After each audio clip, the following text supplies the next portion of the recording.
जोर लगाकर या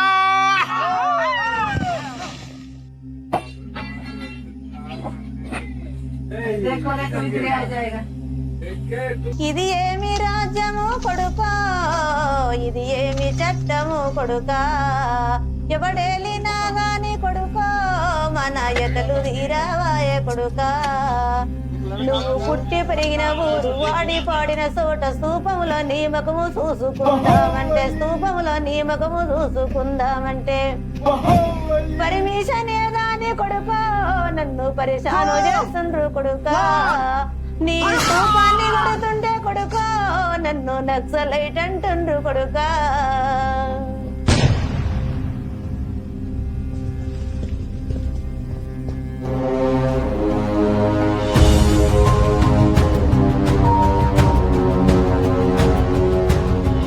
చంద్రబాబు నాయుడు తీవ్ర నిర్బంధ కాలంలోనే ఎన్కౌంటర్ల రూపంలో కానీ లేదా తన మాఫియాతో జయించినటువంటి హత్యల రూపంలో కానీ మృతదేహాలను తెచ్చుకునేటువంటి క్రమంలో ఒక మొట్టమొదటి ఏర్పడినటువంటి మృతదేహాల స్వాధీన కమిటీ కార్యక్రమాలు గద్దర్ మీద ఏప్రిల్ 6, 1997లో హత్యా ప్రయత్నం జరిగిన తర్వాత ఆగిపోవడంతో మళ్ళీ అటువంటి మృతదేహాల స్వాధీనం కొరకు ఈసారి అంతకంటే కూడా కాస్త గుణాత్మకమైన పద్ధతిలో అమరుల మృతదేహాలను స్వాధీనం చేసుకోవడం కొరకు అమరుల బంధుమిత్రుల సంఘం అనేది ఏర్పడింది. శవాల స్వాధీన కమిటీ అనేది ఆ రోజుకి ఈ సమాజం స్పందించి ఆ శవాలను తీసుకొచ్చి తల్లిదండ్రులకు ఇవ్వాలనుకుంది. అది ఒక ఉద్ధృతి కలిగిన ఉద్యమ రూపం. వేలాది మందిగా కదిలారు. దాంట్లో చాలా మంది భాగస్వాములు అయ్యారు. బాధితులైన తల్లిదండ్రుల పక్షాన నిలబడ్డారు. శవాల స్వాధీన కమిటీతో పాటు పోయింది తల్లిదండ్రులే. ఈ జరుగుతున్న పోరాటాన్ని అంతా అనుభవపూర్వకంగా చూసింది తల్లిదండ్రులే. ఈ అనుభవము ఈ బంధుమిత్రుల సంఘం ఏర్పడడానికి ఒక ప్రేరణ అయింది. అందుకే 2002లో సంస్థ ఏర్పడినప్పుడు ఒక ఉద్వేగభరితమైన ఒక ఎమోషనల్ బాండ్, ఒక ఎమోషనల్ అకేషన్గా మాత్రమే అది ముందుకు వచ్చింది. అప్పటి నుంచి 2 ఏళ్ల పాటు తిరిగి మళ్ళీ 2004 అప్పుడు ప్రభుత్వంలో ఉండే తెలుగుదేశం పార్టీ అధికారంలో నుంచి పోయి తిరిగి మళ్ళీ కాంగ్రెస్ ప్రభుత్వం ముందుకు రావడము, విప్లవ పార్టీలతోటి చర్చల ప్రతిపాదన ముందుకు రావడం, పూర్తిగా కొత్త రాజకీయ వాతావరణం ఆంధ్రప్రదేశ్. సో ఈ 2 ఏళ్ల కాలం పాటు సంస్థ నిజానికి తన తొలి అడుగులను వేసింది.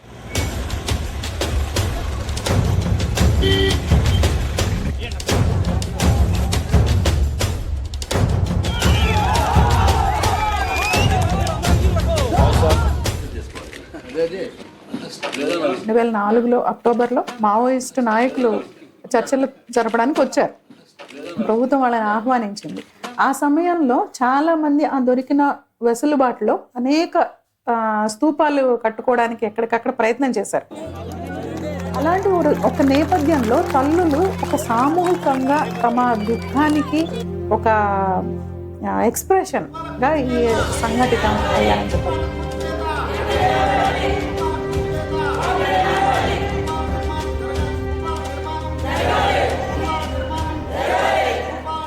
చాలా కాలం పాటు విపరీతంగా ఎన్కౌంటర్ హత్యలు జరుగుతూ వచ్చాయి.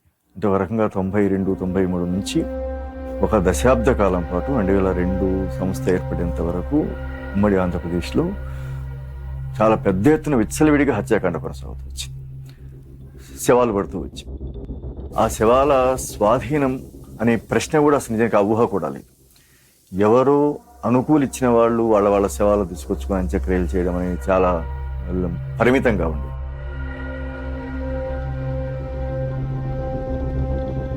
శ్రీకాకుళం ఉద్యమంలో అమరులైపోయిన తమాడ గణపతి గారు మా ఫాదరు. అప్పటికి మేము చిన్నపిల్లలు. ఆనాటికి చనిపోయిన డెడ్ బాడీలు ఇవి కూడా మేము శ్రీకాకుళం ఉద్యమాల్లో చనిపోయిన వాళ్ళకి మేము తీసుకురాలేకపోయాం. కోపరడంగ్ ఎన్కౌంటర్లో అమరులైన వాళ్ళు అందరూ కూడాను ఎవరిది మొత్తం శవం మొత్తం వాళ్ళ అమరుల శవాలు ఫ్యామిలీస్ దగ్గరికి రావడం అని కానీ లేకపోతే ఎవరైనా వచ్చి తీసుకున్నారని కానీ మాకు తెలియదు. మిగతా వాళ్ళ సంగతి ఏమో నాకు తెలియదు, కానీ మా బాబాయ్ అంత్యక్రియలు మాత్రం మేము చేయలేదు. ఆయన ఎన్కౌంటర్ ఎప్పుడు జరిగిందో తెలియదు, అందులో ఎంతమంది చనిపోయారో తెలియదు, ఎవరెవరు నాయకత్వం ఎవరు చనిపోయారో తెలియదు, సభ్యులు ఎవరో తెలియదు, ఏమీ తెలియదు. కుప్పడంగా ఎన్కౌంటర్లో అయితే పూర్తిగా బాడీ ఈ డికంపోజ్ అయిపోయి పరిస్థితిలో కూడా మేము దాన్ని తీసుకొచ్చి వేరే చోటకి తీసుకెళ్లి పూడ్చుకునే పరిస్థితి చేశాం. అది మా బాధ్యత అని మేము అప్పుడు అక్కడ డిమాండ్ చేయడం. అది వాళ్ళు అప్పటికే మాకు మీరు ఏ పార్టీ ఏ సంస్థ సంబంధించిన వాళ్ళని మీరు రావడానికి లేదని అనేక రకాలు ప్రశ్నించినా మేము గ్రామస్తులు అనే పేరుతోనే ఈ కార్యక్రమాలన్నీ అప్పుడు చేయడం జరిగింది. తర్వాత ఎన్కౌంటర్లు ఏ జరిగినా గొడ్డపాడు నుండి మాత్రం మేము గ్రామంగా దానికి అయ్యే ఖర్చు బడ్జెట్తో సహా మేమే వెళ్ళి డెడ్ బాడీలను అడుగు తీసుకొచ్చి దాన్ని కూర్చోడం అనేది జరిగింది. తర్వాత పౌర హక్కులను మిగతా టీం అంతా వచ్చి ఆ కార్యక్రమాలతో వాళ్ళు మేము సహకరిస్తూ చేయడం జరిగింది. నేను ఆంధ్రప్రదేశ్ పౌర హక్కుల సంఘం అధ్యక్షురాలుగా ఉన్నప్పుడు ఒక ఈ కుటుంబాల వాళ్ళందరినీ కలిసి ఒక చోటికి తీసుకొద్దాము, అందరూ వాళ్ళు ఏ రాష్ట్రంలో ఉన్నా ఎక్కడ ఉన్నా గానీ ఏ జిల్లాలో ఉన్నా గానీ. ఆ శిబిరం పెట్టిన తర్వాత కొన్నాళ్లకు శ్రీకాకుళం నుంచి ఒక ఆమె వచ్చింది, శిబిరం లాంటివి పెట్టట్లేదు అంటే పౌర హక్కుల సంఘము ఒకటి పెట్టి వదిలేసిందర్లా మీకు అది బాగా అనిపిస్తే మీరే సంఘం అవ్వాలి. మా పిల్లలు చనిపోయిన తర్వాత మేము భార్యాభర్త మా కుటుంబ ఫ్యామిలీ సభ్యులు మొత్తం ఎంత బాధపడుతున్నాం, మిగతా సభ్యులు కూడా అంతే బాధపడుతూ ఉంటారు. వాళ్ళ నాని పలకించేటటువంటి వాళ్ళు లేరు. మనం ఒక సంఘంగా ఏర్పడి అమరవీరుల కుటుంబాల దగ్గరకు పోయి వాళ్ళని ఓదార్చాలి, వాళ్ళ డెడ్ బాడీస్ని తీసుకొచ్చి పద్ధతి ప్రకారం అంత్యక్రియలు చేయాలి అనేటువంటి ఒక పర్పస్ తోటి మేము సంఘంగా ఏర్పడ్డాం. ఎన్కౌంటర్ అయినప్పుడు కొన్ని శవాలను ఈ ప్రభుత్వం కూడా పోలీసులే పూడ్చిపెట్టినవి ఉన్నాయి, మున్సిపాలిటీ కప్పచెప్పినవి ఉన్నాయి. ఇప్పుడు నా కొడుకు కూడా 14 సంవత్సరాల ఉద్యమంలో పాల్గొని నల్గొండ జిల్లాలో దేవరకొండ దగ్గర గుర్తు తెలియని నక్సలైట్ని పడేసారు ఎన్కౌంటర్ చేసి పట్టుకొని. అయితే నా అంతలో నేను తండ్రికి చైతన్యవంతమై పోవడంతో ఆ శవాన్ని తీసుకురావడంతో దాంట్లో ఉన్న పట్టుదల వేరే వాళ్ళకు ఉండదు కాబట్టి చైతన్యవంతమైన కుటుంబాలను దగ్గర తీసి ఒక సమావేశం ఏర్పరిచి అమరుల బంధుమిత్రుల సంఘము అనేది ఒక పేరు పెట్టి చిన్న సమావేశం జరిగింది. ముఖ్యంగా లాటిన్ అమెరికా దేశాల నుంచి మిస్సింగ్ లాంటి నవలలో కనుక మనం చదివితే గౌతమిల లాంటి ప్రాంతంలో వాళ్ళు ఎట్లా పోరాడారు. ఒకటి స్త్రీలు తమ సహచరుల మృతదేహాలను స్వాధీనం చేసుకోవడం కొరకు స్త్రీలందరూ వచ్చి పోలీస్ స్టేషన్లను చుట్టుముట్టడం, కశ్మీర్లో 10,000 మంది అట్లా డిసప్పియర్డ్ పీపుల్ యొక్క మదర్స్ పెట్టినటువంటి ఆర్గనైజేషను, వీటన్నిటి ఉత్తేజంతో అట్లా అమరుల బంధుమిత్రుల సంఘం అనేటువంటిది ఒకటి. తప్పకుండా అమరులకు సంబంధించిన కుటుంబ సభ్యులు ఒకరు ఉంటారు, చాలా సన్నిహితంగా ఉండేటువంటి మిత్రులు ఎవరైనా ఉంటారు.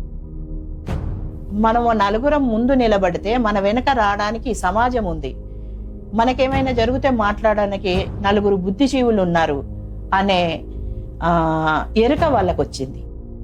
అంటే శ్రీకాకుళం పోరాటం అప్పుడు చూస్తే సత్యం కైలాసాల వంటి వాళ్ళని కూడా వాళ్ళ కుటుంబ సభ్యులకు ఇచ్చేటువంటి ఆనవాయితీ లేని చోట నుంచి పోలీసులు నిలబడి అంత్యక్రియ చేయించినటువంటి పరిస్థితి నుంచి 2002లో అమరుల బంధుమిత్రుల సంఘం ఏర్పడిన తర్వాత మాత్రం ఆ స్థితి లేకుండా దాదాపుగా అటువంటి పరిస్థితి లేదు.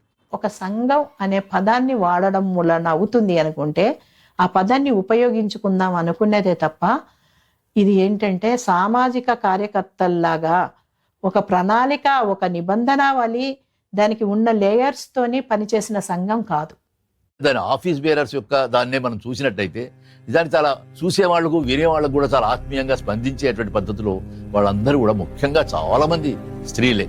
తమ పిల్లలను కోల్పోయిన వాళ్ళు, తమ సహచరులను కోల్పోయినటువంటి వాళ్ళు, అటువంటి వాళ్ళు ఒక కుటుంబంలో 2, 3 కోల్పోయినటువంటి వాళ్ళు కూడా అమరుల బంధుమిత్ర సంఘంలో చేరారు. మా ఇంట్లో మా చెల్లె, ఇంకో మా చిన్న ఆయన బిడ్డే, మా అమ్మ వాళ్ళ అన్న కొడుకు, మా అత్తగారు వైపు నుండేమో మా ఆయన వాళ్ళ మేనబావ, వాళ్ళ అన్న పెద్దమ్మ కొడుకు, వాళ్ళ చిన్న ఆయన కొడుకు, మొత్తం 6 మంది. మా హస్బెండ్ 97లో అమరుడైండు. చనిపోయినప్పుడు కూడా మేము శవాన్ని తెచ్చుకోలేని పరిస్థితి, తీసుకురాలేదు అసలు, అక్కడే దహనం చేసేసారు. 2004 మే 4న ఆయన పేటకి వెళ్ళి వస్తానని వెళ్ళిన క్రమంలో ఎత్తుకెళ్ళి చంపేసి ఎన్కౌంటర్ జరిగింది అని చెప్పి పేపర్లో ప్రకటించారు. మా చెల్లి వెళ్ళిపోయింది, నాకంటే చిన్న ఆమె రేణుక. నల్గొండ జిల్లాకై చంపేసిరు ఆమెను చింతపిల్లిలా. మా చెల్లెని గుర్తుపట్టనికి రాలి ఏడికించాడు పొడిచి అంత ఆగమాగ 3 రోజుల శవాన్ని ఇచ్చిరు ఆమెను. ఇక మా చెల్లె కింద చిన్న పుట్టుమచ్చలా ఉంటుంది చూసి నా బిడ్డ అని 12 గంటల రాత్రి పంపించేసిరు ఆమెను ఇంటికి. ఇంటి దాకా కూడా తీసుకురాలే, జస్ట్ ఇట్లా గనుమ ముందరికి తీసుకొచ్చిరాట. కథ ఇక భయపెట్టి ఊళ్ళల్లో ఎట్టడిది భయపడతారు కదా, ఇక అటుకేంచటే మళ్ళీ తీసుకుపోయి ఇక బొందలగడ్డ బొంద పెట్టేసారు. అప్పుడు బంధుమిత్రుల సంఘం ఏర్పాటు కాలేదు ఇంకా. మా హస్బెండ్ వాళ్ళ తమ్ముడు అంటే మరిది, తర్వాత వాళ్ళ అత్తమ్మ కొడుకు, కోడలు, ముగ్గురు అమరులయ్యారు. కడప దగ్గర బద్వేల్ అక్కడ పట్టుకొని బోటుకప్ ఎన్కౌంటర్ చేశారు. ఆ శవాన్ని తీసుకొచ్చుకోవడానికి వాళ్ళ అమ్మగారు చాలా ఇబ్బంది పడ్డారు. ఒక్కసారిగా కొడుకు ఎన్కౌంటర్ న్యూస్ విన్న తర్వాత ఆమె ఒక షాక్ గురైపోయింది. పెరాలసిస్ వచ్చేసింది ఆమెకి. ఎందుకు ఏడుస్తున్నావు అని అంటే కూడా అక్కడ మా ఆయన మావోయిస్టులలో చనిపోయాడు అని చెప్పుకోలేని పరిస్థితి. మా తమ్ముడి శవం కూడా మేము తెచ్చుకోలేకపోయాం. 2020 జూన్ 25కి తను బాంబు బ్లాస్ట్లో అమరుడయ్యాడు అనేసి వచ్చింది. అది ఆఖరి చూపు చూసుకుందామని ఖచ్చితంగా ఆశపడతారు. అట్లాంటి ఆఖరి చూపు అయితే మాకు లేదు మా తమ్ముడి విషయంలో. తెచ్చుకోలేకపోయాం. మాకు తెలియడం కూడా లేటుగానే తెలిసింది. ఈ దుఃఖం, ఈ బాధ అయితే జీవితాంతం కూడా తీరనటువంటిది. మా అమ్మ ఇప్పటికీ కోలుకోలేకుంది. ఎవరికి ఎవరు బంధువులో కన్నవారినే అడుగుదమా, కానరానియా బిడ్డల రూపం కావడి మోసుకు తెద్దామా, విత్తు పగిలిన పెళ పెళ శబ్దం వినిపిస్తుంది నేల తల్లికే, అంకురమై మొలకెత్తిన రూపం కనిపిస్తుంటే మానవాళికి. ఎంతని పాడెదము ఎంతని పాడెదము ఆ సమరములో మీ త్యాగం, ఏమని చూపెదము బరువెక్కుతున్న మా హృదయం, ఏమని చూపెదము బరువెక్కుతున్న మా హృదయం. మహబూబ్నగర్లో కావచ్చు, వరంగల్ కావచ్చు, ఆంధ్రాలో ఎక్కడైనా కానీ చాలా కుటుంబాల మీద దాడులు చేసి ఇండ్లు కూలగొట్టి, నీ కొడుకు అక్కడ ఉన్నాడు కదా, నీ కొడుకు ఇది అని చెప్పేసి లోపల ఉన్న వాళ్ళ కుటుంబాలను చాలా వేధించినాయి. ఇప్పుడు మా తమ్ముళ్ళు కూడా అప్పుడు భయపడ్డారు, మా నాన్న కూడా భయపడ్డాడు. మా ఇంట్లో ఆయనవి బుక్స్ ఉండేటివి. ఆ బుక్స్ అన్ని మా నాన్న కింద గుంత దొవ్వి బుక్స్ దాచిపెట్టేశాడు లోపల. అప్పుడు ఈ సంఘం ఉండుంటే నిజంగా నేను నర్సాపూర్ పోయి ఖచ్చితంగా నేను డెడ్ బాడీని తీసుకొచ్చుకునేదాన్ని. ఎందుకు పోనిచ్చారు అనేది రాజ్యం అడుగుతున్న ప్రశ్న. కానీ వెళుతున్న వాళ్ళు తల్లిదండ్రులను అడగరు, చెప్పరు అనేటువంటిది వాళ్ళకి తెలిసినా కూడా, కొన్ని సందర్భాలు తెలిసినా కూడా ఈ తల్లిదండ్రులను వెళ్ళి విపరీతంగా వేధిస్తుంటారు, విపరీతంగా నిర్బంధానికి గురి చేస్తుంటారు. కనుక ఆ కుటుంబాల మీద వచ్చే నిర్బంధం ఏదైతుందో దాన్ని తట్టుకోవడానికే తల్లిదండ్రులకు చాలా కష్టం అవుతుంది. కొన్ని మరణాల తర్వాత మొత్తం సమాజం సైలెంట్గా ఉంటుంది. కొన్ని విషయాల గురించి మాట్లాడకూడదు, సమాజంలో చర్చ జరగకూడదు, ఆ రాజకీయాల గురించి మాట్లాడే అవకాశం ప్రభుత్వం ఇవ్వదు. ఈ నిశ్శబ్దాన్ని బద్దలు కొట్టడానికి దుఃఖంలో కూరుకుపోయిన వాళ్ళే నిజానికి ఆ నిశ్శబ్దాన్ని బద్దలు కొట్టగలరు. అట్లా బ్రేక్ చేసి, నిజానికి ముందు పౌర హక్కుల సంఘం చేసిన పని, ఆ తర్వాత కుటుంబాలుగా వాళ్ళంతట వాళ్ళు ముందుకొచ్చి క్లెయిమ్ చేసుకుంటున్న ఒక పరిస్థితి ఏర్పడిన తర్వాత అది పోరాట సంఘంగా కూడా అయింది. న్యాయస్థానాలలో కేసులు వేసి నెగ్గడం మాత్రమే కాదు, ఎంత దూరంలో ఎన్కౌంటర్లో పిల్లలు చనిపోయినా అంత దూరం వాళ్ళు చాలా నిర్బంధాలను ఎదుర్కొని వెళ్ళి శవాల్ని స్వాధీనం చేసుకొని మాట్లాడుతున్నారు దాని గురించి. నల్లమల అటవీ ప్రాంతంలో యుద్ధ వాతావరణం ఇంకా కొనసాగుతూనే ఉంది. ఎన్కౌంటర్లో మావోయిస్టు పార్టీ రాష్ట్ర కార్యదర్శి మాధవ్ మృతి తర్వాత కూడా ఇంకా నల్లమల అడవిలోనే తలదాచుకున్న మావోయిస్టుల కోసం కూంబింగ్ ఆపరేషన్స్ ముమ్మరంగా కొనసాగుతున్నాయి. హెలికాప్టర్లు అలాగే గ్రేహౌండ్స్ బలగాలు మార్కాపురం నుంచి అడవి ప్రాంతాల్లోకి ముమ్మరంగా వెళ్ళొస్తున్నాయి. డైరెక్ట్గా క్యాంప్ లోపలికి ఎంటర్ అయిపోయిందండి. ఎంటర్ అయిపోయేసరికి వాళ్ళ సెంట్రీ ఎవరైతే ఉన్నారో, లేడీ సెంట్రీ, ఆవిడ ఫస్ట్ ఫైర్ ఓపెన్ చేశారనమాట. Giving due credit to the enemy once again. He died fighting. Are you going to continue this process? Yes, we will continue this process. Madhav का encounter भी fake encounter बोलकर उन्होंने आरोपी करा. बिल्कुल नहीं, क्लीन एनकाउंटर है, उधर कोई भी जाके देख सकता है. आजकल बहुत मुश्किल है, आजकल कौन करेगा फेक एनकाउंटर, अपना he will commit himself to all sorts of judicial this thing. 2006లో మాధవ్ ఎన్కౌంటర్ జరిగినప్పుడు అక్కడ చాలా మంది చనిపోయారు. ఒక 10 మంది అంటున్నారు, 12 మంది అంటున్నారు, సంఖ్య తెలియట్లేదు. అయితే ప్రచారం చాలా ఎక్కువగా ఉంది మాధవ్ కాబట్టి. 8 మంది చనిపోతే ఉన్నారు అన్న తెలిసిన మీదట ఒక 50-60 మంది కుటుంబ సభ్యులందరూ కూడా మా పిల్లలు ఉన్నారంట, మా వాళ్ళు ఉన్నారంట అని వచ్చి సంఘంని కలిసి మాట్లాడే క్రమంలో మరి ఎట్లా తీసుకురావాలి ఏంది, ఎందుకంటే ఇట్లా ఇంతమంది అని చెప్తున్నారు. అక్కడ ఉంది 8 మంది 9 మంది చనిపోయింది. ఇది ఇంకా ఏదో తీవ్రతరం అవుతుంది. ఎంతమంది ఉన్నారో ఎందుకు ఇంత ఇబ్బంది పెడుతున్నారో తెలియదు కాబట్టి కోర్టులో కూడా వేస్తామని కోర్టులో కూడా వేశాము. మాకేమి అర్థం కానటువంటి స్థితి. ఎక్కడ ఏ హాస్పిటల్ తీసుకొస్తారో చెప్పట్లేదు. హోమ్ మినిస్టర్ దగ్గరికి వెళ్ళి మాట్లాడదామని చెప్పి అనుకున్నాం. కన్నాభిరామన్ గారి దగ్గరికి వెళ్ళి ఆయన అపాయింట్మెంట్ తీసుకొని పలానా టైంకి వెళ్దాం చెప్పండి, కుటుంబాల వాళ్ళకి కూడా అందరిని రమ్మని చెప్పి చెప్పారు. అందరూ మొత్తం వస్తే అందరు 150 మంది అయ్యారు. సంఘాల వాళ్ళు, కుటుంబ సభ్యులు మొత్తం కూడా. అక్కడికి వెళితే ఆయన 2-3 రమ్మన్నారు. 2-3 ఎట్లా వస్తారు, మొత్తం వస్తాము, లేదంటే రాము, లేదంటే రోడ్డు మీద కూర్చుంటాం అని చెప్పి మాట్లాడారు. ఆయన మాట్లాడిన తర్వాత అని అక్కడ మెట్ల మీద కూర్చున్నాడు. ఎప్పుడైతే కన్నాభిరాన్ గారు ఆ మెట్ల మీద కూర్చొని మేము ప్రొటెస్ట్ చేస్తాం, మాకు అనుభవాలు ఉన్నాయి చేయడం, మీరు దిగి రావాలంటే మేము చేయాల్సిన పని అదే కదా, అందుకే కదా జర్మన్ రోడ్లు ఎక్కేది. అట్లా కూర్చుండిపోవడంతో అందరినీ పిలిచారు. ముక్తదర్ కమిషన్ లో పోలీస్ అట్రాసిటీస్ గురించి చేసినాం, శ్యామ్ సుందర్ కమిషన్ లో వాళ్ళ కిల్లింగ్స్ గురించి చేసి వచ్చినాం, కోర్టులో కేసు వేసినాం, NHRC ఫైండింగ్స్ ఇచ్చినాయి. How can you call yourself an elected people's representative if you are not able to check the impunity you are granted to the police? For 35 years this impunity is going on in this country. For 35 years in this state I am witnessing this impunity. Anybody connected with the government is sanctioned impunity. That's what it has come to. There must be a limit to this kind of a thing. ఒంగోలుకు శవాలు వస్తాయని చెప్పారు, ఒంగోలుకి శవాలు రాలేదు. మార్కాపూర్కు పోతున్నాయని చెప్పారు. మళ్ళీ అడిగితే మళ్ళీ మార్కాపూర్కు వెళ్ళాం, మార్కాపూర్లో శవాలు లేవు. ఒక 60-70 మందివి 3 సుమ్మోల్లో తిరుగుతానే ఉన్నాం. అట్లాగా అన్నము లేదు, మంచినీళ్ళు లేవు, ఏమీ లేదు. తిరుగుతున్నటువంటి క్రమంలో ఎట్లా మరి కుటుంబ సభ్యులు ఉన్నారు, అసలు పిల్లలు ఏ హాస్పిటల్లో ఉన్నారు వాళ్ళ పిల్లలు అనేది కూడా తెలియకుండా మనం అన్నం తినండి, మంచినీళ్ళు తాగండి అంటే తాగరు కదా వాళ్ళు. అన్నిటికీ ఇబ్బంది పడుతూ అసలు పరిగెత్తాం రోడ్ల మీదనే ఆ బండ్లు పట్టుకొని పరిగెత్తి ఇక చివరికి కోర్టు తీర్పు వచ్చింది. ఇవ్వాలి డెడ్ బాడీస్ని, గుర్తించినటువంటి డెడ్ బాడీస్ని 14 రోజుల పాటు ప్రిజర్వ్లో ఉంచి అప్పటికి కూడా కుటుంబ సభ్యులు రాకపోతే బంధుమిత్రుల సంఘానికి ఇవ్వాలి అని చెప్పి ఆర్డర్. అప్పుడు వెంటనే మాకు ఒక ఫోన్ అన్నట్టు గుంటూరుకి శవాలు వచ్చాయి అని. అంటే ఆపడం కోసం, హైదరాబాద్కు రాకుండా ఉండడం కోసం మాత్రం ఇక అక్కడికి ఆపేశారు. అసలు డెడ్ బాడీస్ని ఒక్క డెడ్ బాడీ కూడా గుర్తుపట్టడానికి వీలు లేనటువంటి స్థితి. చర్మం అనేది సరిగ్గా లేకుండా ఎవరు ఈ ముఖం చూసి గుర్తుపట్టేటువంటి స్థితి లేకుండా అయిపోయి వాళ్ళు చెప్పినటువంటి పేర్లు సిటీలో ఉదయ్ అని ఒక అబ్బాయి, ఆ తర్వాత రాజేశ్వరి అని ఒక అమ్మాయి, 2 డెడ్ బాడీస్ తీసుకొచ్చాం. కానీ వాళ్ళు కాదు, వాళ్ళని చెప్పి ఇచ్చారు మాకు. జోలకల్లు ఒక అమ్మాయి, ఈ 3వ అమ్మాయి కూడా కాదు.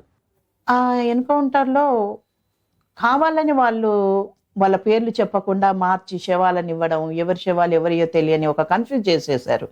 ఒక అమ్మాయిని అయితే 14 రోజుల తర్వాత మేము బంధుమిత్రుల సంఘం హ్యాండ్ ఓవర్ చేసుకొని అక్కడ ఖననం చేసి గుంటూరులోనే శ్మశానంలో ఖననం చేసి వచ్చాం. మాధవ్ అట్లాగే రజిత అని కూడా రాధ వాళ్ళ అక్క, మహిళా సంఘంలో పనిచేస్తున్నటువంటి రాధ వాళ్ళ అక్క రజిత. అక్కడికి రాగానే ఏంటంటే ఆమె అంచనాలు తారుమారైపోయాయి. ఎందుకంటే అక్కడ అది ఆకారము మారిపోయింది. ఒక్కొక్క శవము చాలా 2 3 ఉబ్బిపోయింది. దానికి ఒక ఆకారమే లేదు, ఏదో ఒక బంతి లాంటి ఆకారం తయారైంది. ఈ సంగీత అన్న అమ్మాయి, మాధవు, రజిత వీళ్ళు మాత్రమే కన్ఫర్మ్. కానీ మిగిలిన వాళ్ళు ఎవరెవరో తెలియదు. ఇప్పటికి కూడా మాకు వాళ్ళ కుటుంబాలు ఎవరు, ఆ చనిపోయింది ఎవరు అనేది మాకు తెలియదు. చెయ్యి చూసి గురుతూ బట్ట చేతులన్నీ ఇరిగి ఉండే, కాళ్ళు చూసి గురుతూ బట్ట కాళ్ళ ఏళ్ళు కుక్కలు గుంజే, కళ్ళు చూసి గురుతూ బట్ట కండ్లు గండు చీమలు పట్టే ఏ తల్లి కడుపు పంట ఏ తల్లి కడుపు పంట ఎన్ని తీర్లో అయ్యిండు కొడుకో కొడుకా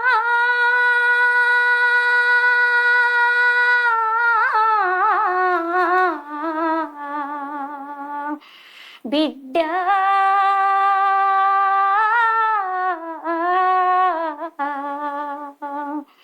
గుట్ట పక్కన శవమున్నదంటే గుండెలల్లో గుబులాయనమ్మో గుట్ట పక్కన శవమున్నదంటే.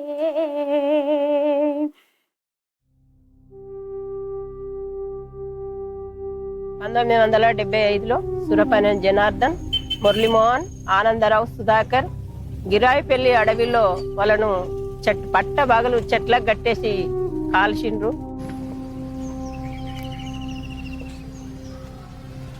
కాంబేడ్ జన్ను చిన్నాలు అప్పుడు జైల్లోకి వెళ్ళి బయటకు వచ్చిండు ఆయన.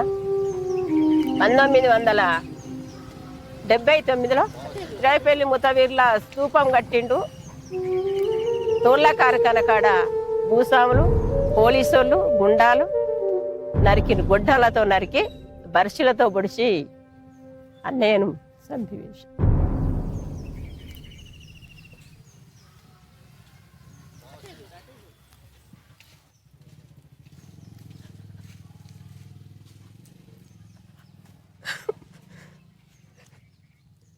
అక్కడికి కాంబేడ్ కొండెంబెల సీతారామయ్య, వరవరరావు సార్ వీళ్ళందరూ వచ్చి అమరే కాంబేడ్ జన్ను చిన్నాలని కనుక వరంగల్ తిప్పి చిన్నాలని సుతా గిరాయిపల్లి ముతవీర్ల పక్కకు పెట్టబడ్డది. ఇక్కడ ఉన్న ఊరు ప్రజలు అందరు కలిసి చిన్నాలన్న స్తూపం నిలబెట్టిండ్రు. ఇక్కడ ఆయన శిల్పం సుధా పెట్టిండ్రు. గిరాయిపల్లి ముతవీర్ల స్తూపాలు 4 శిల్పాలు పెట్టిండ్రు. 83లో స్తూపాలు బుల్డోజర్తో కూల్చిండ్రు. ఇక్కడ స్తూపాలు పోలీసులు మిలిటరీ బలగాలు అందరకం వచ్చి ఇక్కడ కూల్చిండ్రు. ఇక్కడ నుంచి వెళ్ళి కూలిస్తే అక్కడ దనకబడ్డాయి అవి. 2004లో ఇప్పుడు స్తూపాలను మళ్ళా కూల్చిన స్తూపాలను నిర్మించుకోవాలని అందరం ముఖం కలిసి 5 కుటుంబాలు కలిసి కట్టుకున్నాం. మునుపు ఓఎస్డిఓ నన్ను పిలిచినప్పుడు నేను ఆ స్తూపానికి ఉరేసి ఉరిదీసి చంపుతానని చెప్పింది నన్ను. ఎవరు? ఓఎస్డిఓ. అంటే ఇది ఎక్కడిది, ఆ సిమెంట్ ఏ నుంచి వచ్చింది, ఇసుక ఏ నుంచి వచ్చింది, రౌత ఏ నుంచి వచ్చింది అంతా మాకు తెలుసు, కానీ ఇవన్నీ కట్టుడు అయిపోయినాక మీ సంగతి చెప్తాం అన్నాడు. సరే సార్ అని వచ్చినాక ఓపెనింగ్ రోజుతా ఓపెనింగ్ కానియకుండా చాలా ఎంత పెద్ద లొలి చేసినా వాళ్ళు ఎంత చేసిండ్రో అంత ఘనంగా మీటింగ్ జరిగింది. దాని నుంచి వెళ్ళి ఇక్కడ ఎవరు చనిపోయినా ఇదే యుద్ధ భూమి. ఎక్కడ మన ఊరు పిల్లలు ఎక్కడ చనిపోయినా కానీ ఈ గిరాయిపల్లి అమరుల పక్కకు తీసుకొచ్చి పెట్టిరు. ఊరులోన ఆటలాడే అరుగు మీద మీటింగ్ అయితే మా అడుగులల్లో అడుగు వేస్తారా మా బిడ్డెల్లరా, మా పాటలకు పల్లెవైతారా.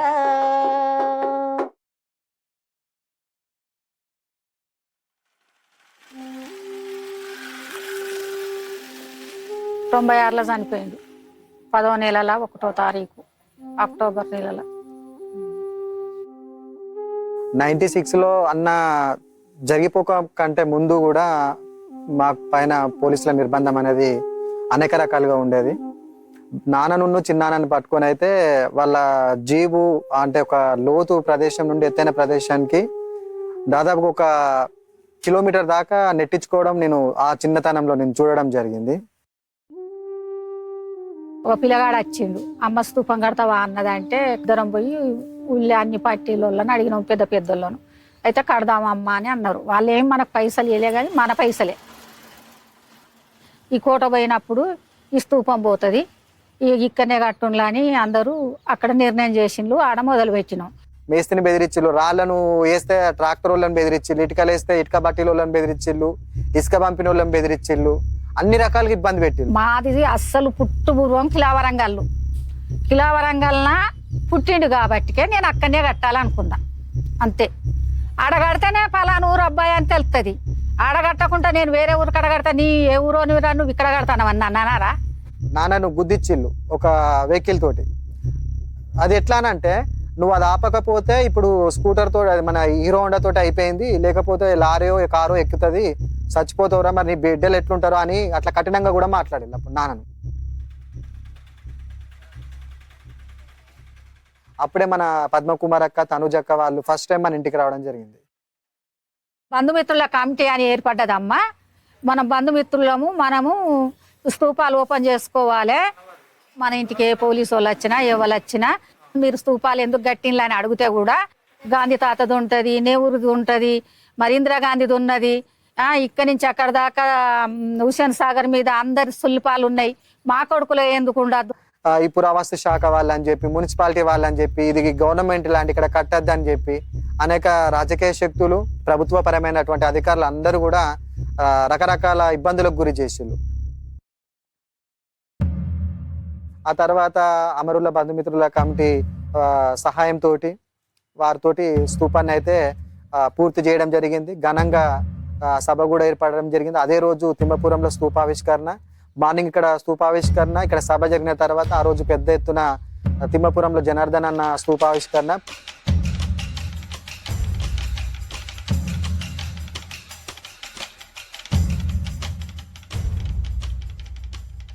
ఆ తర్వాతనే ఇక ఏంటిదనంటే ఇక మళ్ళీ స్టార్ట్ అయింది మా పైన. మళ్ళీ పోలీసు వాళ్ళు రావడము, అక్కను ఒక 5-6 సార్లు తీసుకోపోవడము, నాన్న పైన కేసు పెట్టి నాన్న కూడా జైల్లోకి పంపించిళ్ళు. ఎన్నుకుంటారా అని తెలిసింది కాబట్టి అక్కడ స్తూపం కట్టవలసి వచ్చింది.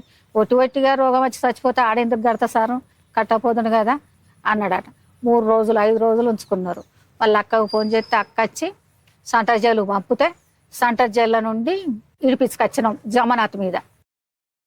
దండులోన ముందు ఉండే జెండాలెత్తిన బిడ్డే లేరని, జెండాలెత్తిన బిడ్డే లేరని, ప్రతి పల్లె పల్లె అడుగుతున్నది మా బిడ్డెల్లరా, మీ ముద్దు ముఖము జాడాలేదని,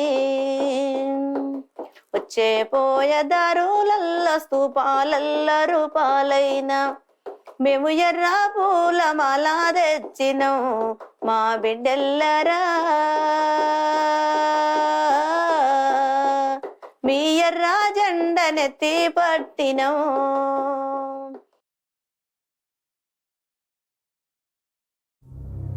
ఒక ఎన్కౌంటర్ జరిగింది. ఆ ఎన్కౌంటర్లో ఒక 17 మంది చనిపోయారు. విషప్రయోగం చేసి 17 మందిని చంపారని పొద్దున వార్తలలో వచ్చింది. ఆ ఎన్కౌంటర్లో ఖమ్మం కార్యదర్శి యాదగిరి అని ఆయన, ఆమె కూతురు వెన్నెల అని ఉన్నారు అనేది చెప్పారు. అది పేపర్లో వచ్చింది. అట్లాగే ఆ కుటుంబం కూడా కాంటాక్ట్ చేసింది. 8-9 మంది వచ్చినట్టున్నారు, వాళ్ళు కూడా 9 మంది వచ్చినట్టున్నారు. అందరం కలిసి భద్రాచలం వెళ్ళాం. ఇటు ఆంధ్ర ప్రాంతంలో చంపేసి ఛత్తీస్గఢ్ కుంట బేస్ క్యాంపుల్లో పడేయటం జరిగింది వాళ్ళందరినీ కూడా. ఎందుకు అని అంటే ఇతర రాష్ట్రాలకి అయితే రారు బంధుమిత్రుల సంఘం వాళ్ళు. భద్రాచలం ఎస్పీ దగ్గరికి వెళ్ళాం. భద్రాచలం ఎస్పీ మాతో మాట్లాడాడు. ఇక్కడ నుంచి వివి సార్ కూడా అక్కడున్న పోలీస్ వాళ్ళతో మాట్లాడుతున్నాడు. ఆయన ఇక్కడ హోమ్ మినిస్టర్ ఫోన్ చేశాడు. అప్పుడు జేఎన్యూ నుంచి ఉండే అతను డీజీపీగా అక్కడ ఉన్నాడు, విశ్వజిత్తో ఏదో ఉంటుంది అతని పేరు. అతను కవి అని చెప్పి బీడీ శర్మ నువ్వు స్వయంగా ఆయనతో మాట్లాడమని చెప్తే నేను ఆయనతో మాట్లాడాను. వీళ్ళు వస్తున్నారు మృతదేహాలు కానీ మీరేమీ అభ్యంతరం పెట్టదు, రానివ్వండి అని చెప్పాడు. మేము చాలా భయంతోనే వెళ్ళాము. మేము ఖచ్చితంగా చింతూరు పోలీస్ స్టేషన్కి పోయి కూర్చున్నాము. ఇక చింతూరు కుంటకి 3 కిలోమీటర్లే దూరం. అయితే వచ్చిన గ్రే హ్యాండ్స్ పోలీసులు మాకు ఇక్కడనే జాగ్రత్తలు చెప్పడం మొదలుపెట్టారు. వాళ్ళతో మీరు అక్కడ ఎక్కువ తక్కువ మాట్లాడొద్దు, వాళ్ళు మా మాట కూడా వినరు, వాళ్ళు ఎట్లా పడితే అట్లా ప్రవర్తిస్తారు, వాళ్ళు చాలా హింస చేస్తారు, మాకు కూడా వాళ్ళ నుంచి భయం ఉంది, మేమేం మాట్లాడము, మేము ఊరికి మీతో వస్తాం అంతే అనేది చెప్పారు. వాళ్ళు చాలా స్పష్టంగా చెప్పిన మాట ఇది మాతోని. మేము బయలుదేరి వెళ్తున్నప్పుడే వరవర్రావు గారు సాల్వాజుడు నాయకుడు సోయమ్ముఖ ఇద్దరికి ఏంటంటే వాదోపవాదాలు జరుగుతున్నాయి. ఎట్లా వస్తారంట అమరుల బంధుమిత్ర సంఘం కుటుంబం కూడా ఎట్లా వస్తుంది ఇక్కడ దాకా, రానివ్వండి, వచ్చిన తర్వాత మళ్ళీ రిటర్న్ రారు మీకు వాళ్ళు. వాళ్ళ కోసం కూడా గుంతలు దొవ్వి పెట్టినాం మేము. అక్కడ ఎంతమంది వస్తున్నారో అంతమంది గుంతలు మేము రెడీగా పెట్టాము.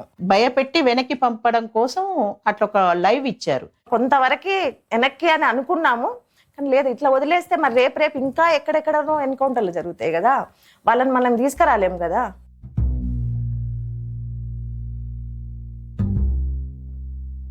మొత్తం చుట్టూ ఒక కంచేశారు. ఆ కంచెలో కొన్ని డేరాలు లాంటివి మాత్రమే ఉన్నాయి, కొన్ని చోట్ల సిమెంట్ ఆఫీసులు ఇల్లు లాంటివి కూడా ఉన్నాయి, కొన్ని చోట్ల ఇసుక బస్తాలు వేసి ఉన్నారు వాళ్ళ సెక్యూరిటీ కోసం. ఏదో 17 నుంచి 20 లోపే ఉన్నారు పిల్లలు, వాళ్ళు పోలీసులు అంట. అక్కడ ఒక్కొక్కటి ఇంత గుటకాలు నమ్ముతున్నాడు, ఫుల్గా డ్రింక్ వేసుకుని ఉన్నారు. ఆ డెడ్ బాడీస్ డీకంపోజ్ అయినాయి కనుక అక్కడ లోపల ఉన్న వాళ్ళకి అంత ఇబ్బంది కలుగుతుంది కనుక వాళ్ళు తగిన జాగ్రత్తలన్నీ తీసుకొని ఈ శవాలను మాత్రము అట్లా పడేశారు. అప్పుడు చనిపోయి 3 రోజులైందో 4 రోజులైందో మొత్తం ఈ చర్మం మీద ఎంత ఎత్తున పూరిలాగా పొంగిపోయి లోపల రసికలో పురుగులు తిరుగుతా మనకు కనపడతా ఉంది అనమాట. అసలు ఆడవాళ్ళ మగవాళ్ళ కూడా మనకేం అర్థం కావటం లేదు. చిన్న పిల్లలు కూడా 2 ఉన్నారు. ఈ మహిళల్లో కొద్ది మందికి మేము వెళ్ళి చూసినప్పుడు చేతికి మట్టి గాజులు ఉన్నాయి, ఆదివాసీలు వాడే మట్టి గాజులు. మహిళా మావోయిస్టులు యూనిఫామ్ లో ఉన్నప్పుడు గాజులు ఎందుకు పెట్టుకుంటారు?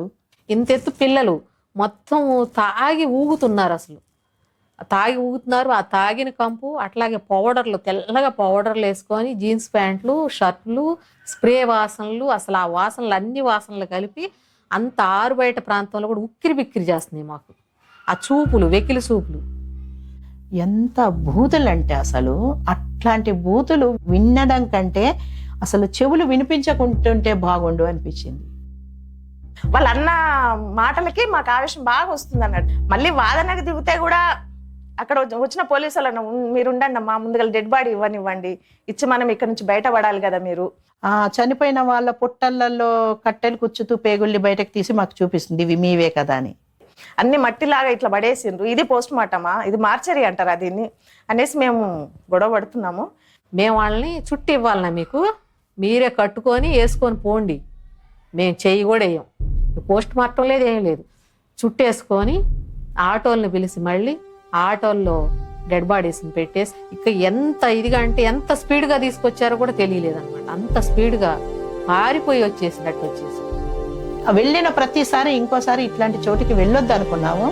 కానీ అనేక సందర్భాల్లో కూడా ఆ తల్లిదండ్రులు వాళ్ళ దుఃఖము మమ్మల్ని ధైర్యంగా ముందుకు నడిపించింది.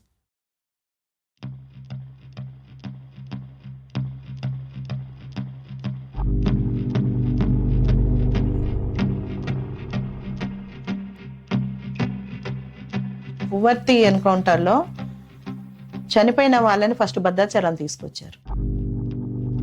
భద్రాచలం తీసుకొచ్చి అక్కడ పోస్ట్ మార్టం చేశారు. అక్కడ పోస్ట్ మార్టం చేసి మాకు ఇస్తారని మేము అనుకొని బయట మేము వేచి ఉన్నాము. వాళ్ళని మళ్ళీ తీసుకెళ్లి కుంటలోనే పడేశారు. అప్పుడు మేము కుంటకు వెళ్లాల్సి వచ్చింది. చెట్టు కింద మొత్తం పడేసిండ్రు. అప్పటికే బాడీస్ మీద పురుగులు పారుతున్నాయి. పోలీసులు బాగా తాగి కూడా ఉండి అక్కడ ఉండే మఫ్టీలో ఉండేటువంటి గ్రేహౌండ్స్ వాళ్ళందరూ కూడా ఆ శవాల చుట్టూ తిరుగుతూ ఉన్నారు. ఆ ఎన్కౌంటర్లో నాయకత్వం కూడా చనిపోయింది. చనిపోయిన నాయకత్వంలో మహిళలు ఉన్నారు. రాష్ట్ర కమిటీ స్థాయి నాయకుడు ఉన్నారు. వాళ్ళిద్దరు భార్యాభర్తలు చనిపోయారు దాంట్లో, రవి, పుష్ప.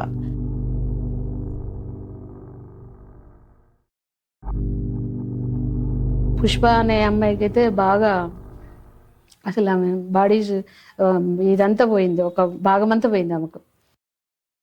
ఎమ్మెల్యేగా ఉండేటువంటి సీతక్క వచ్చి చాలా ప్రమాదకరమైన పరిస్థితి ఉన్నది, మీరు తొందరగా శవాలను తీసుకొని వెళ్ళండి, నేను ఇక్కడ నిలబడతాను. అప్పటి వరకు మా మీద డిఎస్పీ కూడా పట్టి పట్టనట్టుగా ఉన్నటువంటి డిఎస్పీ, వీళ్ళు సాయంకాలం అయితే వీళ్ళని కట్టడి చేయడం కష్టం అవుతుందండి, మీరు మృతదేహాలను తీసుకొని వెళ్ళండి. దాదాపుగా భద్రాచలంలో ప్రవేశించేంత వరకు కూడా భయంగానే ప్రవేశించేటువంటి స్థితి వచ్చింది. చనిపోయిన శవాలకి గౌరవం లేకుండా వాళ్ళు ఏం చేస్తారంటే మగవాళ్ళ శరీరాలకు బట్టలు ఉండకుండా, ఆడవాళ్ళ శరీరాలకు బట్టలు ఉండకుండా ఒకరి మీద ఒకరిని పడేస్తూ ఉంటారు. అట్లా పడేయడము అనేది హేయమైనది అనేది ఎన్నిసార్లు చెప్పాము మేము. అక్కడ పోలీసు ఇన్ఛార్జీలకు చెప్పాము, పేపర్లలో ప్రకటించాము. శవాలకు కూడా గౌరవాలు ఉంటాయి, వాటిని భద్రపరచండి, కనీసం జాగ్రత్తగా ఉంచండి. వాళ్ళు మా పిల్లలు కదా, మా రక్త సంబంధికులు కదా, అట్లా చూసినప్పుడు చాలా క్షోభకు గురవుతున్నాము. ఇది చివరి చూపు కదా, అట్లా ఉండకూడదు. మానవత్వంతో మీరు మెలగండి అని చెప్పాము. కానీ దున్నపోతు మీద రాళ్ల వర్షం అంటారే, దానికి పట్టదు. ఈ ప్రభుత్వాలు అంత మొండిగా, మొరటుగా, ఉన్మతులుగా మారిపోయారు. సాల్వాజుడుము ఆగడాలు చాలా పెరిగిపోతూ ఉన్నవి. సాల్వాజుడుము రద్దు చేయాలనేటువంటిది కూడా పెద్ద ఉద్యమం నడుస్తూ ఉన్నటువంటి క్రమంలో ఒక 40 మంది భారతదేశంలో who is who of India, Bamarilal, Swami Agnivesh, ఇటువంటి వాళ్ళు 40 మంది యశ్పాల్ నాయకత్వంలో ఒక ప్రొటెస్ట్ చేయడానికి రాయపూర్ పోయారు. ఈ 40 మంది మౌనంగానే ఏమి నినాదాలు కూడా లేవు, పోతూ చీఫ్ మినిస్టర్ కలవడానికి పోతుంటే వాళ్ళ మీద కూడిగుడ్లు రాళ్ళు వేశారు. అప్పుడు ఆజాద్ అగ్నివేష్కో లెటర్ రాశాడు, మీ పరిస్థితి ఇట్లా ఉంటే ఇంకా ఇంటీరియర్ అడవిలో పరిస్థితి ఎట్లా ఉన్నాయో మీరు ఊహించుకోవాల్సిందే అని ఓ లెటర్ రాశాడు. జవాబుగా అగ్నివేష్ చిదంబరం తోటి నన్ను హోమ్ మినిస్టర్ తోటి మీడియేట్ చేయమంటారా అంటే, కంజీరియల్ అట్మాస్ఫియర్ కనుక క్రియేట్ అయితే చర్చలు జరపడానికి మాకేం అభ్యంతరం లేదు. ఆ లెటర్ పట్టుకపోయి హోమ్ మినిస్టర్ తోటి నేను మీడియేట్ చేస్తాను, నేను మీడియేటర్ ఉంటా, మీరు చర్చలు చేయాలంటే ఇది మన ఇద్దరి మధ్యనే ఉంచండి, మీరు ఎవరికి చెప్పొద్దు, నేను సిద్ధమే అని చెప్పాడు. అప్పుడు ఆజాద్ ఇట్లా అగ్నివేష్ నాతో కరస్పాండెంట్ చేస్తున్నాడు, హేమచంద్ర పాండే అని ఒక జర్నలిస్ట్ కూడా ఒక ఇంటర్వ్యూ ఇవ్వడానికి వెంట తీసుకొని వస్తూ ఉంటే, లీక్ ఈ అగ్నివేష్తో లెటర్ కరస్పాండెన్స్ నడుస్తూ ఉన్నది కాబట్టి అది ఎక్కడో లీక్ అయిపోయింది. జస్ట్ బయలుదేరే ముందర తను ఏ డైరెక్షన్లో వెళ్తాడనేది చెప్తాడు. ఎందుకంటే ఆ రూట్లో ఏమన్నా ఇన్సిడెంట్స్ ఏమన్నా అయితే మనకు కబురు ఉండాలి అనే ఉద్దేశంతో అయితే తను అట్లా నాగపూర్ వెళ్తాను, మర్నాడు నాగపూర్ రూట్లో వెళ్తున్నాను అని చెప్పాడు. ఫాలో అయ్యారు, అది లీక్ అయిపోయింది. నాగపూర్ అవతలనే దించుకొని ఆదిలాబాద్ అడవుల్లో తీసుకువెళ్ళి ఆజాద్ కాల్ చేశారు.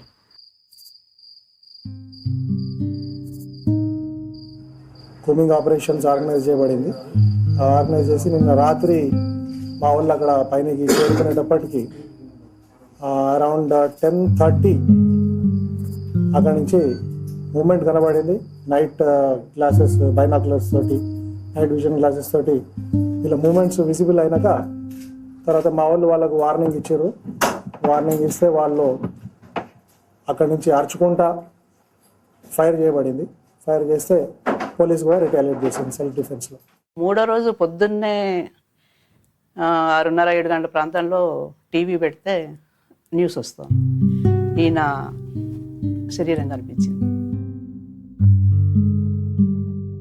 ఇది ఏమి రాజ్యము కొడుకా, ఇది ఏమి చట్టము కొడుకా, ఎవడేలినా గాని కొడుకో మన ఎతలు తీరావాయే కొడుకా, మీరు పోయినప్పటి నుండి కంటి కునుకు లేక కలిసిపోతావా నీ కలలు గంటి కొడుక, కలిసిపోతావా నీ కలలు గంటి కొడుక, నిన్ను ఒక్కన్ని వట్టనికి 100 పోలీసు లక్షలొస్తాయా నీలాడాగికొచ్చిరట, లక్షలొస్తాయా నీలాడాగికొచ్చిరట, ఆ తుపాకి మోతల్ల కొడుకో నిన్ను తూట్లుగా గాల్చిరా కొడుకా, ఈత చాపల్లా నిన్ను చుట్టి కొడుకో నిన్ను ఈడ్చుకుంటొచ్చిరా కొడుకా.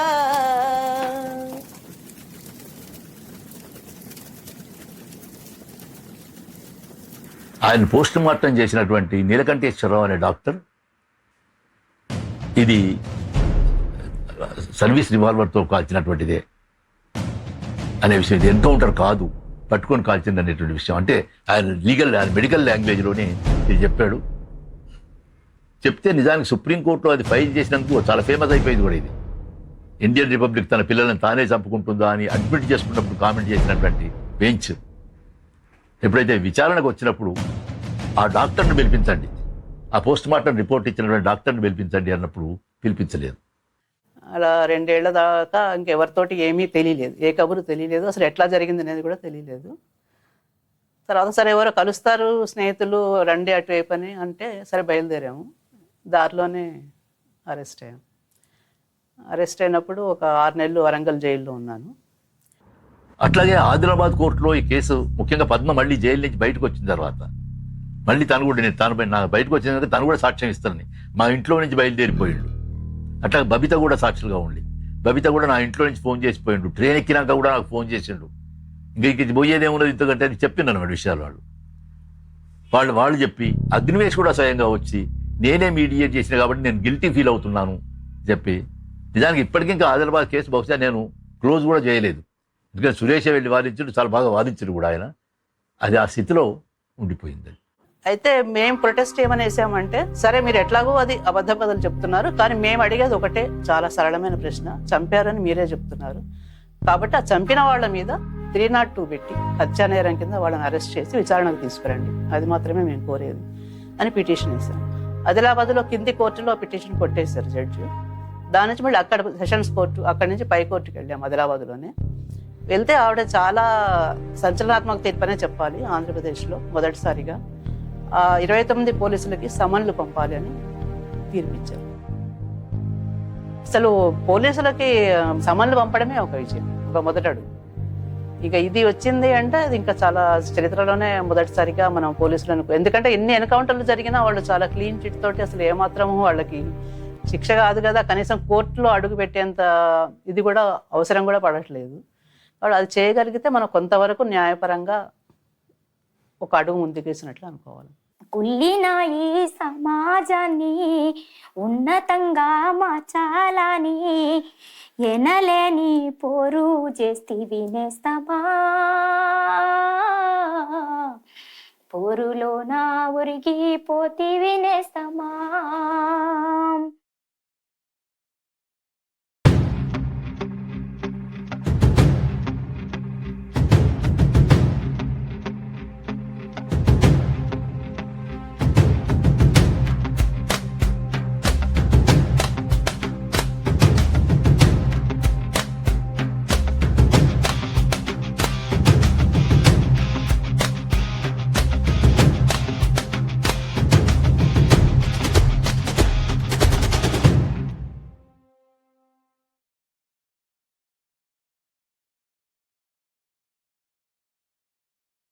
కిషన్జీ ఎన్కౌంటర్ ఏమో జరిగింది కలకత్తాలో జరిగింది. పైగా అది కూడా మిడ్నాపూర్ అడవులలో ఎక్కడో వచ్చేసి, అంటే ఎక్కడ పట్టుకుపోయి ఆయన నిజానికి దండకారణ్యం నుంచి పురూలియా జిల్లాలో ప్రవేశిస్తూ ఉన్నాడు. పురూలియా జిల్లా నుంచి బెంగాల్లో ప్రవేశించాలి, ఆ సరిహద్దుల దగ్గర అరెస్ట్ చేశారు ఆయన. అంతవరకు చర్చలకు ప్రతిపాదన చేసి చిదంబరంతో కూడా స్వయంగా ఫోన్లో ఆయన మాట్లాడాడు కిషన్జీ. అటువంటి పరిస్థితుల్లో ఆయన ఎన్కౌంటర్ చేసి ఆ మిడ్నాపూర్ అడవులలో ఛిద్రం చేసి శరీరాన్ని, కన్ను కూడా తీసేసి ఈ పెదవు కూడా తీసేసి ఛిద్రం చేసి పడేస్తే నేను కలకత్తా పోతే, ఇక కలకత్తా ఎయిర్పోర్ట్ నుంచి ఆ బందోబస్తు, అక్కడ పోలీసుల ఆ బెదిరింపులు, అంటే వాళ్ళకి వాళ్ళు ఊహించని విషయం అది. వేల మంది వచ్చారు అక్కడికి. మిడ్నాపూర్ పోయి ఆ డెడ్ బాడీ తీసుకొని వస్తుంటే विश्वास करते हैं कि फेक एनकाउंटर है? बताइए, आप विश्वास करते हैं कि किसान जी एनकाउंटर में मर गया? एनकाउंटर नहीं, फेक एनकाउंटर. ఫ్లైట్ ఆపి మమ్మల్ని ఆ ఫ్లైట్లో ఎక్కించి, అంటే వాడు పోలీసులు తలుచుకుంటే ఏం చేయగలరనేటువంటి పరిస్థితిలో మమ్మల్ని ఎక్కించి ఇంత చేస్తూ ఉంటే మాకు చాలా మర్యాదపూర్వకంగానే డెడ్ బాడీ చెప్పవచ్చు. అయితే ఏంటంటే జనంలోకి వెళ్లకుండా మమ్మల్ని తప్పించి గాడ్ స్పీడ్ లాగా మమ్మల్ని ఎయిర్పోర్ట్లో తీసుకొచ్చి వందల మంది పారామిలిటరీ ఫోర్సెస్ మమ్మల్ని ఫ్లైట్లో ఎక్కించి తీసుకొచ్చి దించే వరకు, సరే వాళ్ళ జాగ్రత్తలు మేము బెంగాల్లో కానీ కలకత్తా కానీ పోకుండా చేసిందని మేము అనుకుంటున్నాం, కానీ దించిన తర్వాత మేము ఊహించలేదు. కార్గోలో డెడ్ బాడీని పంపించేసి మమ్మల్ని అరెస్ట్ చేసేసారు. కాకపోతే మమ్మల్ని అయితే మేము చాలా పెద్ద ఎత్తున ప్రొటెక్ట్ చేస్తే మేము అరెస్ట్ చేసాం, కానీ పెద్ద పెళ్లికి మిమ్మల్ని తీసుకుపోతాం. ఫ్యూనరల్ మేము ఫ్యూనరల్ అటెండ్ చేయకుండా అయితే అక్కడ డెడ్ బాడీ పెట్టుకో కూర్చుంటారు వాళ్ళు, మమ్మల్ని కనుక మీరు తీసుకోకపోతే అని మేము ప్రొటెక్ట్ చేయడం వల్ల మమ్మల్ని అరెస్ట్ చేశారు, కానీ అరెస్ట్ చేసి తీసుకుపోయారు పెద్ద పెళ్లి. అక్కడ పోయిన తర్వాత మీరు వెళ్ళొచ్చు అని మమ్మల్ని, అంటే వ్యాన్ పెట్టుకున్నారు అక్కడ వెళ్ళి వేల మంది 40-50 వేల మంది జనంతో ఆయన అంత్యక్రియలు జరిగాయి.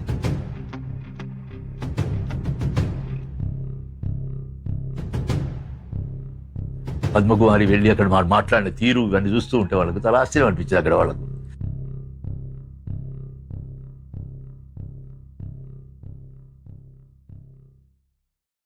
ఆకాశన తారలారా ఒక్కసారి వచ్చిపోరా, ఆకాశన తారలారా ఒక్కసారి వచ్చిపోరా, దారి చూపే దిక్కులయ్యి ఒక్కసారి కలిసిపోరా, ఇరు చీకటి చీల్చే వెలుగులవుతారా మా బిడ్డల్లరా.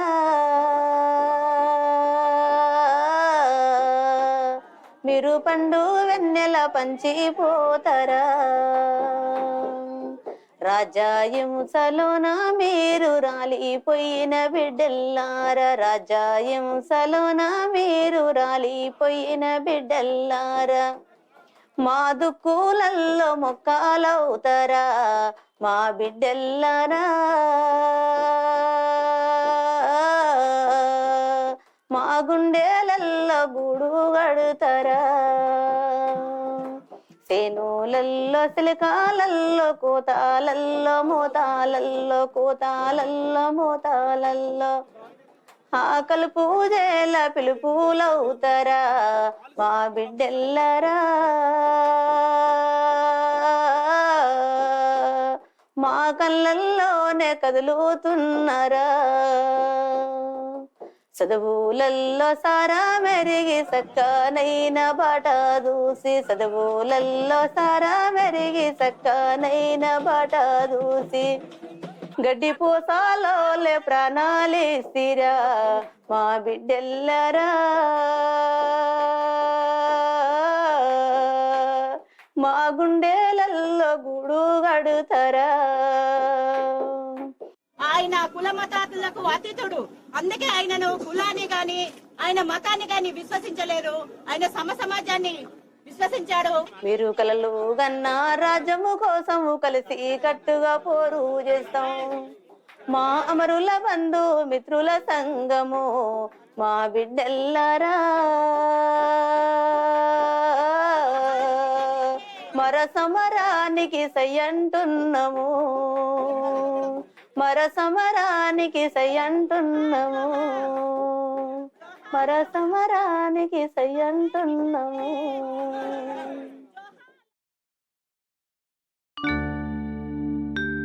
నా పేరు సుభద్ర. అందులో నేను పార్టీలో పోయినా. ఇక ఈ పాటలు వారంలో అట్లనే ఇక పోవాలనిపించిపోయినా. 1997-96లో పోయినా. అలానే పెళ్ళైంది. ఇక అనారోగ్యంతో బయటకు వచ్చిన. గర్భిణితో వచ్చిన. సలెండర్ అయినా ఇంటి దగ్గర అమ్మ వాళ్ళ దగ్గరనే ఉంటున్నా. ఇక అలా తర్వాత ఇక బాబు పుట్టిండు. 2 నెలలు అవుతుంది పుట్టి. కానీ ఇక అప్పటికే ఎన్కౌంటర్లో చనిపోయిండు. శ్రీకాంత్ చనిపోయిండు కదా. ఇక శ్రీకాంత్ చనిపోయిన తర్వాత ఇక ఇప్పుడే వీళ్ళంతా నాకు పరిచయం అయింది. ఇక అప్పటి నుంచి ఇక వాళ్ళతోటి ఉంటున్నా. ఏదన్నా నన్ను అడగాలనిపించినా ఏదైనా కానీ ఇక వాళ్ళతోటి మాట్లాడతా. ఇక వాళ్ళతోటి ఉంటా. వీళ్ళు నాది భూమి అంతా గుంజుకున్నారక్క, మీరు రారా మాట్లాడరా, మేము అది ఇది మరి అని ఇట్లా అంటది, కోపం పడుతుంది. మళ్ళీ కాసేపు నాకు ఎవరు ఉన్నదక్క మీరు రాకపోతే అది ఇది అని మళ్ళీ బాధపడుతుంది.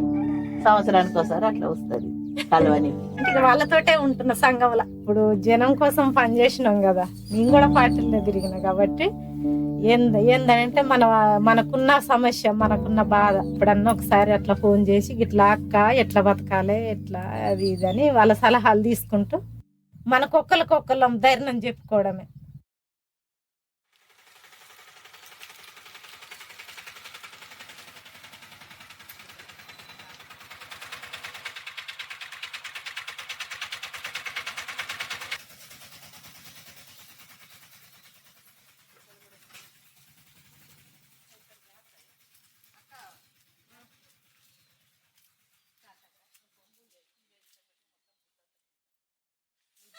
తన పేరు యపనారాయణ.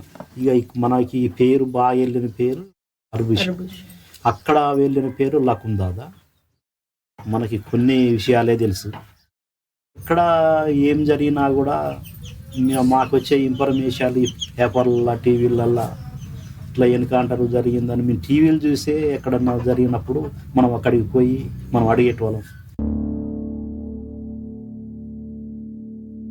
మన మడగూడెం నుంచి వెళ్ళి అర్భూషణ్, సారక్క, శారద వీళ్ళందరాక ఉన్నారని టీవీలలో వస్తుంది. ఎన్కౌంటర్ బాగానే పెద్ద ఎత్తున జరిగిందని చెప్పంటే ఇక్కడికి పోయేసరికి వీళ్ళు ఉన్నారు.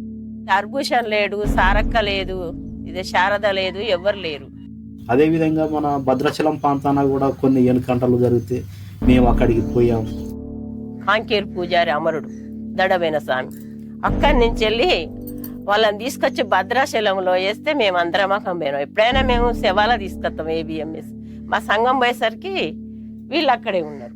అయ్యో మనోళ్ళు మళ్ళీ వచ్చినట్టు ఉన్నారు కదా అనేది చూడగానే బాధ అనిపించింది, కళ్ళకు నీళ్ళు వచ్చినాయి.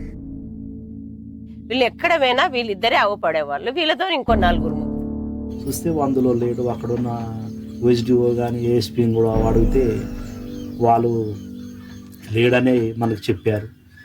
అట్లా 2-3 సార్లు పోయినాం వచ్చినాం. ఇంకా ఎక్కడో ఎనుకుంటారు. అయితే మళ్ళీ మేము ఆ భద్రాచలంలో ఉన్నాం. మళ్ళీ వచ్చిండ్రు అంటే మాకు 3వసారి వీళ్ళు కలవడం, వీళ్ళని బెదిరించడం అక్కడి నుండి పోలీసులు. ఇక్కడికి ఎందుకు వచ్చిందని తమ్ముడే మాట్లాడుతుండు వాళ్ళతో. ఇదే 21వ తారీఖు నాడు ఇట్లా జరిగిందని మాకు చెప్పడంతో కూడా మేము కూడా ఇంట్లో ఎవరం కూడా నమ్మలేము. ఇది ఒక ఫేక్ న్యూస్ అని మేము అనుకున్నాం. ఎక్కువ జబ్బు అన్నది ఎక్కువ అయిపోయింది కాబట్టి 9వ రోజుకో 12వ రోజుకో మనిషి ఉదయం 9 గంటలకి చనిపోయిందన్న ఇన్ఫర్మేషన్ మనకు వచ్చింది. నాన్నని ఎప్పుడు అడిగినా కూడా చనిపోతే డెడ్ బాడీ ఇంటికి రావాలి కదా, అట్లా ఆయన పెద్ద నాయకుడు ఎట్లకైనా శవాన్ని పంపిస్తుంది కదా పార్టీ అన్న ఉద్దేశంతో దిన కార్యక్రమాలు అయిపోయేసేపు కూడా మనిషి నమ్మలేడు. 11th డేకి వచ్చినప్పుడు అడవులలో మొత్తం పోలీసులు కొత్తగూడెం నుంచి వెళ్ళి ముందుగా వచ్చిన వాళ్ళు అరెస్ట్ చేసిర్రు. ఒక 3 గుట్టలు దిగి ఎక్కుతూ అంటే మొత్తం తలడిచ్చిండ్రు. లాస్ట్ వరకు 4వ గుట్ట దిగేసరికి ఇక్కడ ఇడికి వస్తున్నాము, ఇదంతా పోలీసు వాళ్ళే ఉన్నారు. మెదకు మీద వచ్చిర్రు, మొత్తం గుంపుల్లాగా వచ్చిర్రు పోలీసులు. అన్నం సోదరనివ్వలేదు, మమ్మల్ని వెళ్ళగొట్టిండ్రు. అప్పుడు అన్నాలు కూడా మిగిలితే వాటిని కూడా వచ్చిన జనాలకు కూడా అందరికి కూడా రానేయకుండా చేయడంతో చాలా అన్నము భూమి పాలయ్యింది. అంటే చచ్చిపోయిన బూడితోని కొట్లాడినట్టు ఈ రాజ్యం. అక్కడ బూడిది అయిపోయిండు అర్భూషన్, ఆ బూడితోని రాజ్యం కొట్లాడుతుంది. నా మీద కొన్ని కేసులు పెట్టి కొట్టిళ్ళు. ఒక వారం రోజుల దాకా పోయి 3 నెలలు సన్రాజ్ జైల్లో ఉన్నా. మనం ఇక్కడున్న ఆయన గుర్తింపు కోసం కూడా ఒక గోల్ కట్టడానికి కూడా ప్రయత్నం చేస్తే దాన్ని కూడా మొత్తం కూల్చివేయడం జరిగింది. చిన్న పెక్సీలు కూడా మనం పెట్టినా కూడా ఎక్కడ కూడా కట్టనీయలేదు. నీ స్తూపాన్ని కడుతుంటే కొడుకో నన్ను నక్సలైట్ అంటుండ్రు కొడుకా, నీ తమ్ముణ్ణి పట్టుకొని కొడుకో వాని టానలో వేసిండ్రు కొడుకా, నువ్వు పుట్టి పెరిగిన ఊరు వాడి పాడిన చోట స్తూపములో నియమకము చూసుకుందామంటే పర్మిషన్ ఏదాని కొడుకో నన్ను పరిశాను చేస్తుండ్రు కొడుకా, ఆత్రంగ పోలీసు కొడుకో నన్ను అడ్డుకుంటున్నారు కొడుకా, నిన్ను చంపుతున్నప్పుడు చూడలేదు కొడుకా, నిలవెద్దు స్తూపాన్ని కూల్చుతామంటుండ్రు. నువ్వు కలలు కన్నా రాజ్యం ఎప్పుడు వస్తుందో గాని కడుపు మంట రగిలి అగ్ని జ్వాలాలయే, ఆ మంటల్లో శత్రువు కొడుకా మాడి బూడిదైపోవాలే కొడుకా.